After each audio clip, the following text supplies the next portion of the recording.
piral bongal fayda yo gen yoɓmo yeɗe ɗum noon jahat toon to leydi Sénégal en mbino nane musidɗo men bani meɗen debbo Aram Sey Aram Sey madame Diop joom Allah ñalema ñallema bandiraɗo gorko jaam ñeli ñelɗa jaam tan kay a salminama a juurama a salmitama Seydi Kane kalama Seydi Sey madame Diop woni Aram Sey ka gardiɗo gandanɗa hoore maɗa pelle to banggue rewɓe kono hade nden caggal nde calminɗa bandiraɓe jinmi ko innitoɗa ko hooli an taw garten tigui tigui e ko jiɗɗen haalde ko eyyi min mbiyetemi ko Aram Sey madame Diop ko min woni présidente antenne régionale mo COSEF so wiyama COSEF nak woni conseil sénégalais des femmes hande ko kamɓe kaɓa e rewɓe wonɓe ha parité daña e nder Sénégal ko ɓoyani ko kadi ɓe mbaɗi installé réseau veille alerte pour le respect intégral de la parité mo gandanɗa ko min ardi on réseau eyyi ko an ardi on réseau bisimilla madame Sey réseau o noon waɗirno en place ko pour wasde ɓe mbasa bettude amen par ce que oɗon gandi parité wotama guila 2010 élection ngaji pawinoɗi ɓe mbaɗani respecté ko parité o wi ko par ce que parité wino ko liste uji ɗi bureau ji ɗi foof foti ko wonde paritaire mais e nder hen min mbaɗi constaté ɓe mbaɗi ɗum respecté e liste uji ɗi wona eɓe jiiɗi wadde respecté mais c'est parce que wiya ko motif de rejet kala liste mo waɗani paritaire waɗete rejeté comme son teskitima assemblée nationale e élection ngaji ɗi liste uji kewɗi waɗama rejeté parce que waɗano paritaire e nder hen noon min mbi hikka kam min gummoto law haade mabɓe bettude men ko ngolto lawol mbale ko wiyete respect intégral de la parité wonta gonga tigui rigui e nder Sénégal eyyi joni noon assemblée o darima kono nde waɗete doggol ngol nde ko waɗa parité nde dari nde noon joni noon onon kono hettanaɓe caggal walla gonɗon ko hakkude walla hono jiiɗiɗon gueɗe mbaya no jiiɗon so wayani noon assemblée de change ani kono wano ngol to lawol tan ko noon wayti kadi ngoɗo lawol par ce que minen kam hamin jakorno sincèrement min jakorno hikka maɓe mbaɗa respecté parité o comme no loi o wiiri ni ndax loi o ko assemblée wota so loi wota ko assemblée hoore mum kamɓe potno hollirde exemple ngol to lawol ko noon ɓe mbaɗi ko gorko ɓe gardini ɓe ndewni hen gorko debbo foti rewde hen aɗa andi loi o wiyani noon so président ari tan taw ko gorko ko debbo foti rewde hen min cikkono noon ngol ɗo lawol ko taari réseau o darima min gulli ha au moins kam min dañi kam bureau ji kewɗi mbaɗi paritaire ɗi mbaɗano paritaire ɓe min mbaɗino recours aji min nawi min déposi e cour d' appel aji ɗi ha ɗin recours aji jalti ɓe mbaɗi annulé bureau ji ɗi foof kala recours dépose noɗo ɓe mbaɗi annulé on bureau ça veut dire que ni bureau ji kewɗi natti wonde valable guila nden ha joni haydara haalaka hen min hamin goye ɗum ɗo min gasnani assemblée ene waɗa renouvelé bureau ene waɗa installé bureau mum haade installation bureau min mbaɗino point de presse au niveau national pour hollirde hamin jiiɗi ko assemblée hoore mum hollira le bon exemple e min jakorno kadi maɓe mbat par ce que comme Mimi Touré ɓe mbatno président ɓe mbatno tête de liste min jakorno ko kanko watte présidente assemblée nationale vraiment te parce que omo waɗi ɗum mérité omo waɗi ɗum mérité so waɗanoma omo waɗi ɗum mérité so waɗaka omo waɗi ɗum mérité à notre grande surprise Mimi waɗaka ha gasi ɓe mbaɗani respecté parité o par ce que so rewino lawol hande président o ko debbo fotno rewde hen après Abdoulaye Diouf Sarr fuddo arde mais président o ɓe ndewni hen ko Abdoulaye Diouf Sarr donc probléme o ko toon mais ko heddi ko foof waɗi paritaire ha heddi toon hakkude président o e premier vice président o joni ɗum koto banggue Benno Bokk Yakar tan joguiɗen caɗele walla hay landaji keddiɗi ne joguiɗen caɗele eyyi hamin mbawi wiide koye kamɓe foof dal pratiquement mais joni kam ko Benno Bokk Yakar woni e laamu ngu Benno Bokk Yakar hande soɓe joguino volonté wadde respecté la parité waɗe respecté par ce que ils sont majoritaires noɓe mbaɗi haɓe mbaɗi installé par ce que enen fof eɗen nganndi Sénégal bureau ji holno fonctionnirte haade maɓe arde woote tawat ko wiyama ko oɗo wonat ko oɗo wonat ko oɗo wonat enen fof eɗen nganndi no fonctionnirte donc soɓe jiɗno bureau wona paritaire bureau ma won paritaire soɓe jiɗno tan wonatno par ce que soɓe mbino oɗo président ko debbo rewata hen tan allah kuuli haali ɓe gotonto on mais nak waɗaka guilay consultation ngaji ɓe lelni bureau mabɓe ha gasa ɓe fuɗɗi arde pour wodde joni noon onon joni wullitago ngo gullitoɗon ngo e ko on jii ɗum no foti waɗede waɗaka beele won kuulal woni article mo ganduɗa ko bindaɗo ena siifa ena holira tigui tigui ɗum ɗo ko ni tan foti wade so tawi wayani ni tan yimɓe ɗo poti ganduɗa darade ha itta ɗum ɗon eyyi ɗum kam ene woodi par ce que loi gotonoɗo en 2010 o wi ko la parité absolue doit être appliquée dans toutes les institutions électives et semi-électives woni kala to ganduɗa ene woote tan parité absolue homme femme walla femme homme foti ko waɗede fuddiri décret o ari wi ko assemblée nationale e hoore mum mairie ji ɗi e koye mumen conseil départementaux je koye mumen au conseil des collectivités kala to wotete loi o wi ko yo won paritaire gorko so ardi tan ko debbo rewata hen walla so debbo ardi ko gorko rewi hen hande sinno ko gorko debbo ardi no conseil assemblée allah ne seedi ko gorko ɓe ndewnata hen allah ne seedi so debbo sinno ko Mimi Touré wonno président ko gorko ɓe ndewnata hen holliri tan ko Sénégal culture amen ha joni eɓe keddora debbo e suka ko caggal tan ɓe poti hedde e ko ɗo joni komin dañi ko sinno wonano loi o allah ne seedi min dañata ɗum joni probléme o assemblée min mbaw e règlement intérieur mabɓe waɗani min permettre min mbaɗa ɓe attaqué joni woni probléme o aɗa andi joni mairie ji kam min mbaɗi attaqué bureau ji ha pusama mais assemblée hana min mbaɗa attaqué au niveau de la CEDEAO peut être ko ɗum tan de mataw won mbiɗo joni président o so woni joɗima jappere mbiyen président o vice président o on ɗon so gorko foti rewde hen après nde debbo fuɗɗo arde on ayde so jawara nan ɗon ay aɗa andi haala ka woni holɗum kalden gonga tan ken mawɓe hellifaɓe holko gandanɗa hay sa haalnaka aɗa foti andude ɗum hande so wiyama bureau assemblée nationale président o joñete holto fudderte so wiyama bureau assemblée nationale bureau sono limti holto ɓe puddorto e vice président hoorejo joni noon so taw bureau so wiyama bureau assemblée fuddorto koye président wiya dewde hen o ma won gorko nde debbo rewe hen parité kay natti wonde toon dans tous les cas sa wi bureau a wawa wadde occulter le président koye bureau jeeya walla président jeeya kay bureau ko mbaɗaɗo élire non il a été élu sa wi bureau tan normalement fuddorto koye président eɓe mbiye interprétation texte uji manque de volonté woni ɗo mais eɓe janana a wawide bureau assemblée walla bureau mairie walla bureau conseil taw président o ala nder hen wawonde walla sala koɓe noma koko noma ɓe kalna min ene hawneɓe tawde jimɗon koko winda bo ne gasa kadi taw won wonɓe ɗo e ɓoggol ɓurɓe famde ɗen ɗon gueɗe gadde hen namdal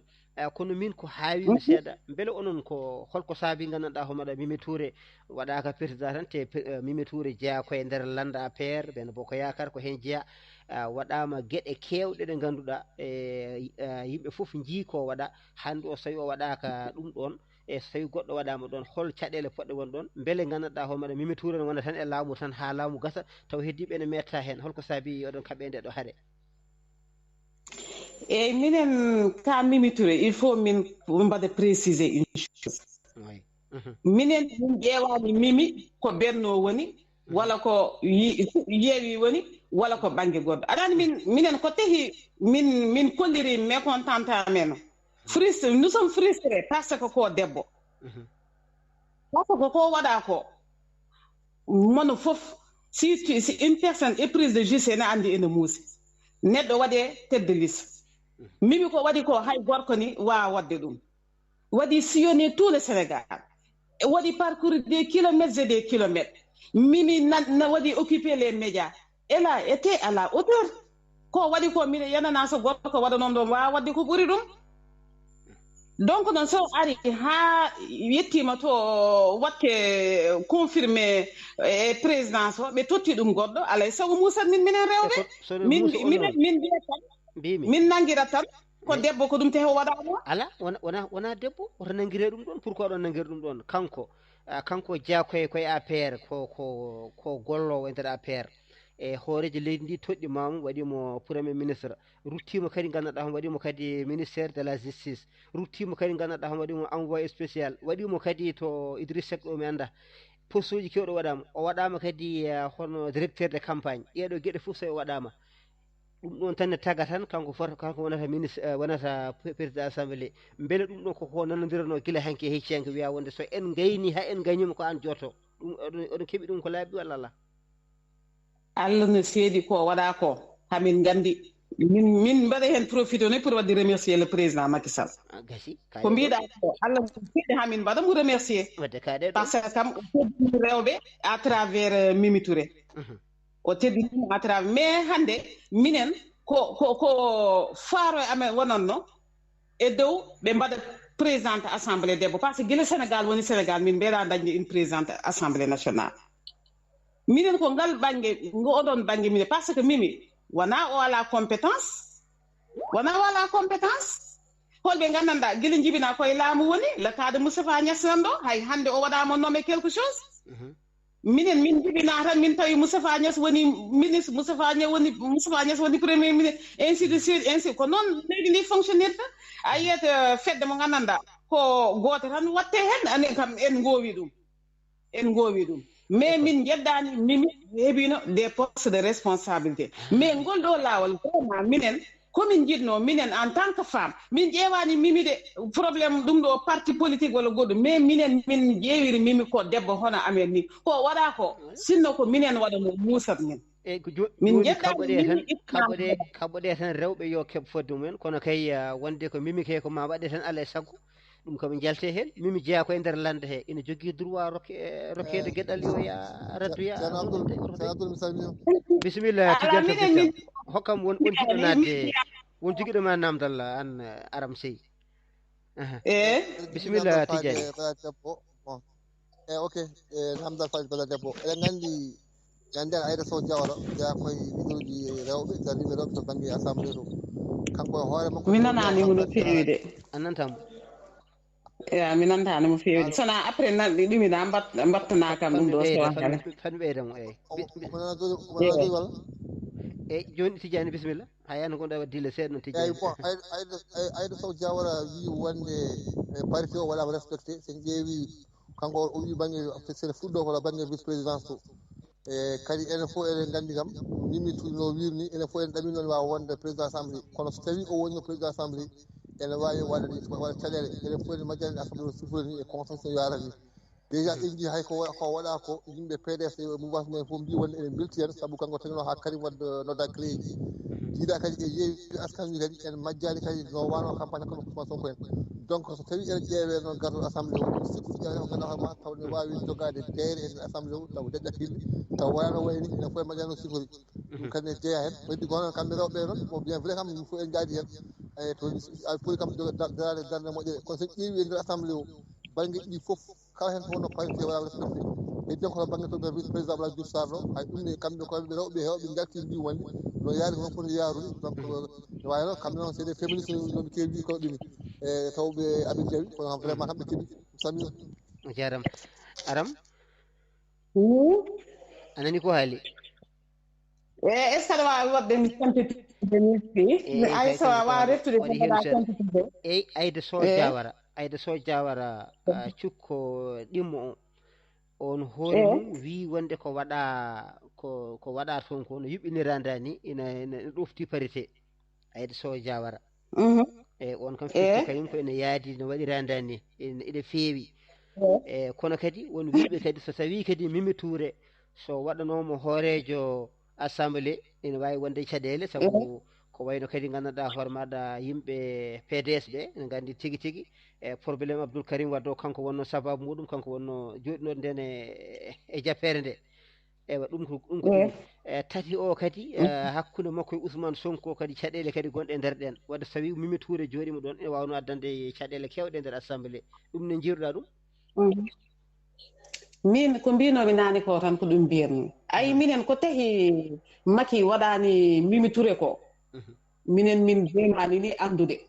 ayi hande minen hayso wonano Mimi ni mbawɗo wodde fof so waɗama ni tan min mbaɗat manifeste mécontente amen o hande Aïda Sow Diawara so waɗanomo présidente assemblée nationale minen watta min caɗele ala probléme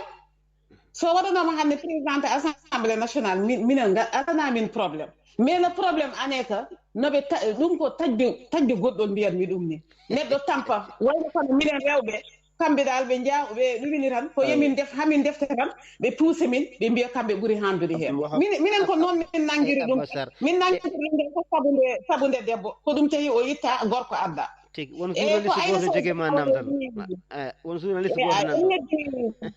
mo Aïda Sow mi debaki question makko goɗɗo woni ko wi Aïda Sow Diawara wi bureau ala probléme on wi no feewi e kadi won wonɓe kadi e assemblée he kadi mbi kadi ina ɗofti parité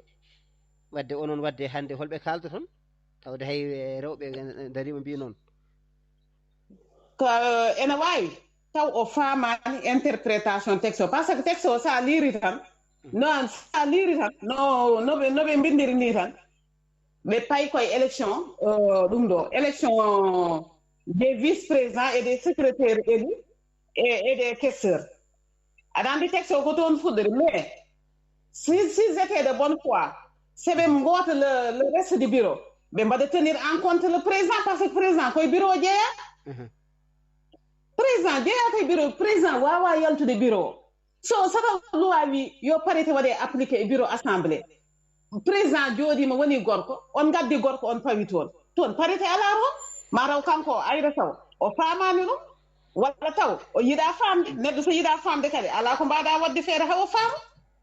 mais ɗum kam hay cukalel moƴƴi cukasen ene andi bureau wonani parité est ce que onon an en tant que ka gardiɗo ko gardiɗa ko e beele ganduɗa homar ko wiyete ko hono kuule nderi toon to assemblée ɗe a heeɓiɗe a yimi majje an comme par exemple eyyi ko wiyete tan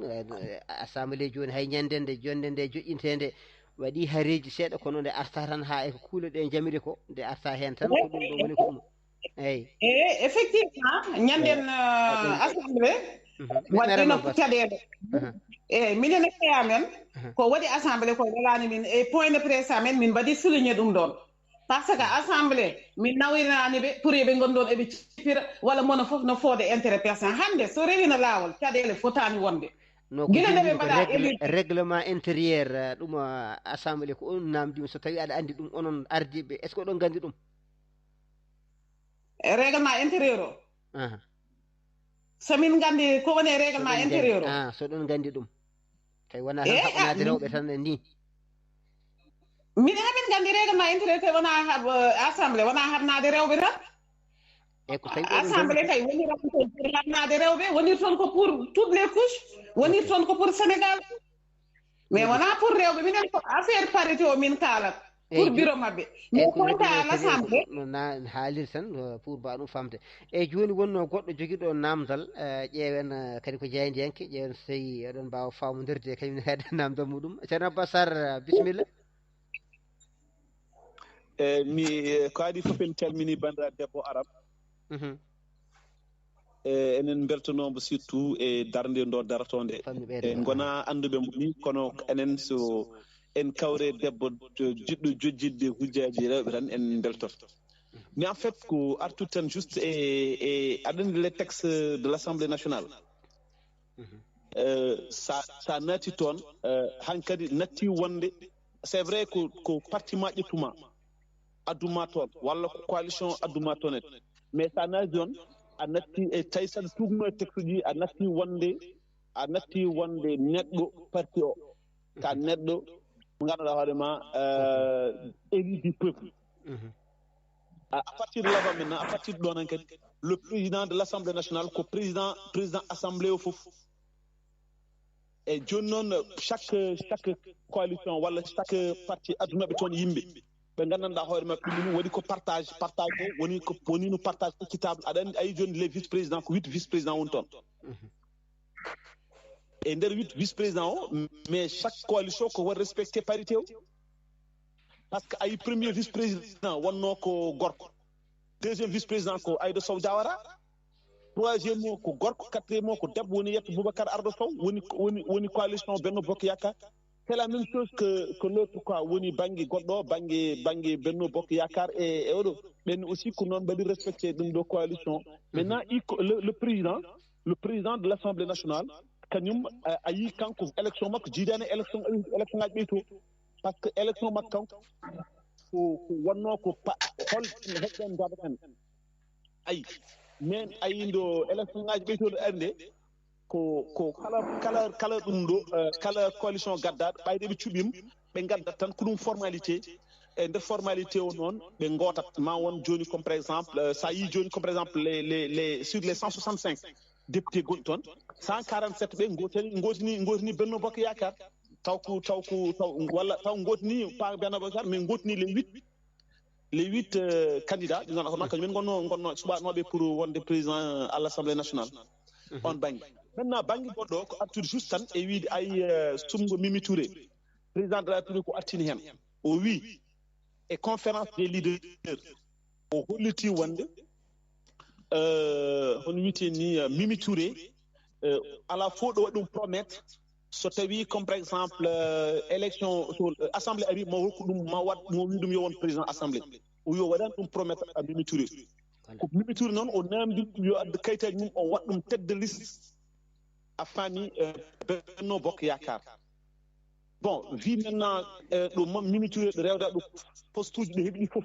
hande so darima kadi kañum ne tikki yaari banggue bon min ene manki famnade heddon noon kamɓe rewɓe surtout kanko debbo gal kala o yooɓe continue haɓanade parité yooɓe continue haɓanade daranade rewɓe yo mbawa hebde hujjaji men mais quand même won certain moment ji aussi il faut comprendre par ce que ay Mimi Touré en aucun cas o wawano ardade oɗo assemblée en aucun cas par ce que Mimi ko kaɓeteɗo Mimi ko jottoto Mimi sa ngacci ɗum tan o artata on jii conférence de presse kala ndo wajji coalition Yewwi e Askan Wi walla opposition waɗi conférence de presse tan subaka so fini waɗa conférence pour yoftiyade Abbas joni addunamdal faade bandiraɗo debbo beele han kadi ɗaccitemo o wasa jude ɓoggol ko juuti d'accord donc jimimi tan ko est ce que baɗo noon c'est-à-dire est ce que baɗo noon sa rokki ɗum assemblée te jiɗɗa ko assemblée de rupture jiɗɗa ko assemblée mo ganduɗa hoore ma ɗumini est ce que joguiɗo on profil no foti wawde ardade assemblée nationale ɗum tan wonno nemdal ngal bisimilla aram sey est ce que baɗo min heɗima bandiraɗo gorko ko wi ko vraiment mi waɗa mo félicité intervention makko badde pertinente o par rapport e ko wiye Mimi Touré ko min il faut mi waɗa préciser min je ne suis pas une partisane de Mimi comme no mbirnomi nane tan min mbaɗi évoqué probléme Mimi tan c'est parce que o debbo ayi hande comme no mbirmi nane hayso Mimi waɗano ko o waɗi debbo goɗɗo tan au moins min ma waɗ min ɗum ɗo dal mais non ɓe mbaɗiri ni tan pour minen mono foof eno miije min miijir tan Mimi ko debbo ko ɗum tahi joña to adda gorko joni par rapport e ko wi e Mimi no wayni kanko ko yiyande makko est ce que min ko on yiyande jogimi e Mimi mi anda kanko o wi ko Mimi ko kaɓeteɗo pour makko o wi Mimi ko mi anda ainsi de suite qualification mo waɗe Mimi est ce que min ko ɗum jiiɗi e Mimi min so namnima kam wona namni est ce que Mimi min mbiyatmi ko Mimi ene wawi gérde assemblée d' après min no jirmomi ni goɗɗo kadi ne wawi yirde ɗum autre maniére mais min e banggalam min mbimi ko Mimi so tottanoma assemblée omo wawi gérde ɗum elle a les compétences e yiyandam min mais kanko yiyande makko aussi je respecte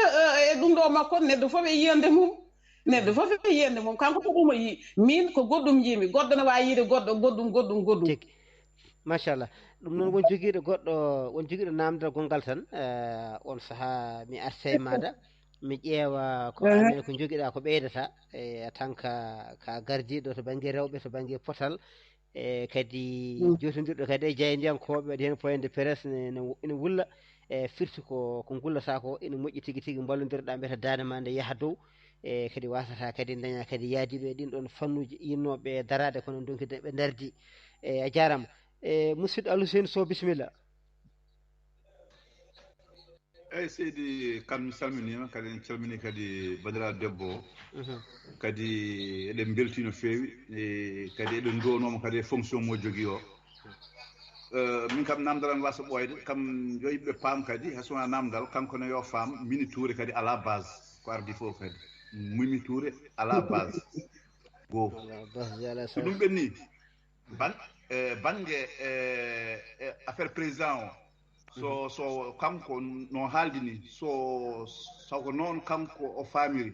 wadde woto haade président assemblée yo haade président yo yaha président de la république so président de la république wotanama yo ƴeew vice président assemblée ɓaari woni deuxiéme personnage leydi ndi kañum rewa heen ɗum cikkumi ko affaire nde texte uji ɗi naani président ji ɗi ne saabu sa yi ene wiye premier vice président donc firti ko kañum ala e texte uji biyaɗi ɗi min hanɗi haqqillam kadi min noon kadi eɗen gandi min kala ganduɗomi kadi mi wona féministe mi wona min wonani debbo wonani gorko on banggue kadi so ɗum ɓenni mbaɗi yiiɗi ha namdademo hay sine wawa wasa weldemo mi yi probléme Aïda non probléme Sonko e violence o kono mi yi ko ɓuuri hewde rewɓe he koko daari e mbaɗi contre debbo o ɗo baɗɗo accusé Sonko o kanko kamɓe ɗum maɓɓe ɗum holtoɓe goni kamɓe holtoɓe gonno ha hande wayni rewɓe ɓe ɓuuri salade ko waajo haalata ko o fenat eten wiye ene waɗa violence ene wiye ene haaɓe violence rewɓe e nder Afrique o e nder Sénégal e nder aduna o kamɓe ha joni e mbaɗa suppo eɓe jaggana Sonko jungo e on banggue Allah jarama on jarama moƴƴi ɗum ɗon e jaram no fewi ma en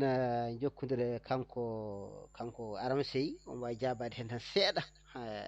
tan o jaabo hen tan seeɗa eɗen mbawi artidemo kadi ñande wonde e ƴeewen somo huccodirɗo e Gabriel Kane mbaddon face à face eyyi e mbaɗen noon sone jaaɓi e joni arta namdal he ƴeewa tigui tigui anden tongande bandiraɓe fam remercier bandiraɗo gorko o par rapport e ko wi ko parité o fuɗno fuɗɗorade koye président de la république ko yidde famnuɗemo tan wiyaka to ganda ko nomination parité o wona e banggue nomination la preuve gouvernement ɓaɗaɗo o no foti ministre ji 38 ministre ko 8 femmes woni hen toon min ngala hen dalil par ce que ko nomination ko makki wodat nommé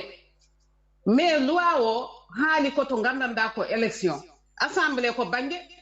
présidence ko banggue ko assemblée wiya walla mairie walla conseil départemental walla au conseil to ganda ko woote watte toon wiya yo parité o waɗe respecté so président assemblée ko gorko ko debbo rewat hen saro ko debbo ko gorko rewat hen ko ɗum wiya mata peut être kanko o famani interprétation loi o ko ɗum wi mais poste nomination toon kam ko kanko welete so yiɗini so waɗino gouvernement o foof warɓe min ngala komin kaleten par ce que loi o wi ko poste élective to wotere nomination kam ko e koye haali kadi affaire Adji Sarr Sonko ɗum mi woddata hen par ce que c'est un peu politique minen waɗi men numéro ko affaire parité oɗo ha wonte réalité au niveau du Sénégal maintenant wiɓe ɓe mbaɗani soutenir Adji c'est pas toutes les femmes yo wi militant ji Sonko mbaɗani soutenir Adji Sarr te c'est très normal militant ji Sonko mbaɗani soutenir mbaɗani gon ko Adji Sarr wi ko c'est un peu politique te min côté politique vraiment mi yiɗa nadde hen mais hol waɗoɓe soutenir Adji Sarr moƴƴi Aram Sey Aram en ɓooyi hono ɗaminade ko wiyete ko jagorgal on men hoore jagorɗo premier ministre sikki ala ɓooyi haalede kono noon ene ronka tan no Abou Diobert ni yo mbabba yerlo woli e oɗo saaha joni e toɗɗama hono hoore jagorɗo ganduɗa ko Amadou Ba yiyede maɗa e profil Amadou Ba kanko hande o ardemo e gardigu e jagorɗe holo jirɗa ɗum eyyi hoɗo ko jejjinnoɓe naane o haali affaire mimi à la base mais hande Amadou Ba oɗo baɗaɗo premier ministre ko piyaɗo local makko Parcelles mais ko ɗum ko parenthèse wonno tan par ce que mi yinno jaabami Amadou Ba min e yiyandam makki wawa dañde ɓurɗo Amadou Ba pour wonno premier ministre kalɗanmi ko miijam min no jiimi profil Amadou sincèrement hande ko waɗa premier ministre ko min de e banggalam mbiɗa yaadi hen te hamin jakori il sera à la hauteur sincèrement ɗum kam ala komin mbiyat hen il ne peut pas trouver mieux sincèrement il ne peut pas trouver mieux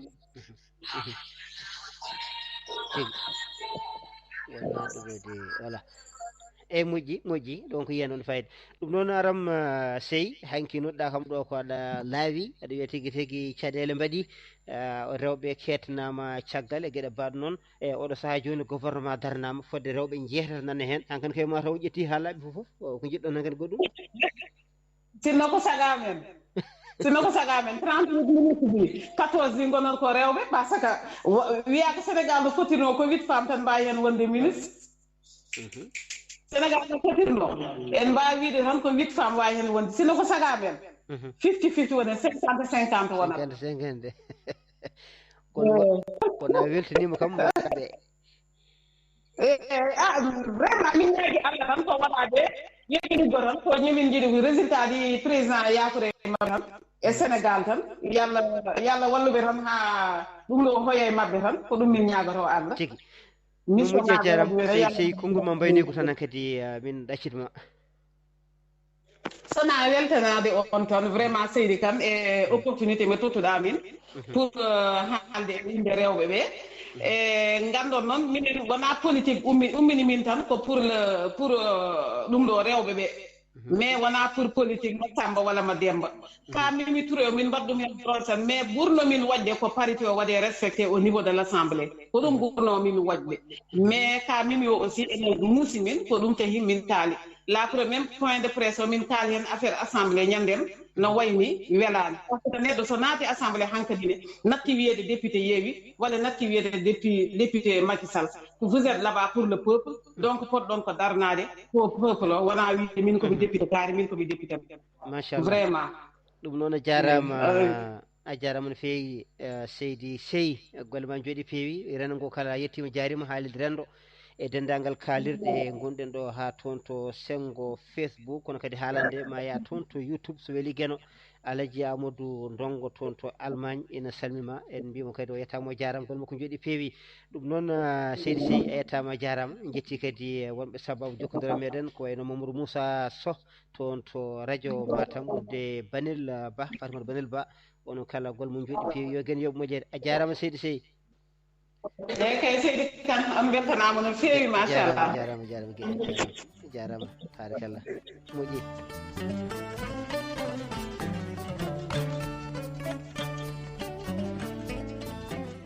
ɗum noon gonɗen koye haalirde rendango ɓuural ɓamtare yewtere men wiyetede dartol e jole jole tawi hande labdal men